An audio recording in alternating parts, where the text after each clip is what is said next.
அண்ணா அண்ணா கன் கீழே விடு. கன் டிராப். வா வா வா. எப்படி அண்ணா இருக்கீங்க? நல்லா இருக்கு. நீ நல்லா இருக்கியாமா? வா வா வா வா. பத்தியில டோலி ஃபேன் ரெடி. உனக்கெல்லாம் இன்னைக்கா டோலி ஃபேன் வந்திருக்கா? எப்படி கூப்பிட்டு தெரியுமா இப்போ?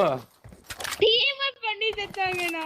அப்படியா? ஐயோ எனக்கு தெரியல. அவங்க வந்து என்னன்னு தெரியாம அடிச்சு விட்டாங்க. யாரோ துரத்துறான்னு எம்எஸ்ஓபி தான் தப்பா சொல்லிட்டு இருந்தான். எம்எஸ்ஓபி நான் சொல்லுமா? லவ் அண்ணா லவ் யூ மா. எம்எஸ்ஓபி நான் சொல்லுமா? நான் கேட்டுட்டு தான் எம்எஸ்ஓபி இருக்கேன். நானி. நானியா நானிக்கு நானி எம்எஸ்ஓபி சொல்லுமா? நானியா ப்ரோ ஆல்ல பேசுறா அண்ணா போய் செத்து போட்டு போயிட்டாருண்ணா. தனியா நானிக்கு நானி எம்எஸ்ஓபி சொல்லுமா? நானிக்கு நானி எம்எஸ்ஓபின்னு. ப்ரோ அப்புறம் பாத்துங்க. நானி ப்ரோ நானி ப்ரோ அங்க பாரு. சோபி கிளிக்குது அந்த பொண்ணு. நீங்க சொல்றது ப்ரோ எனக்கு ஆல்ல கேக்குது.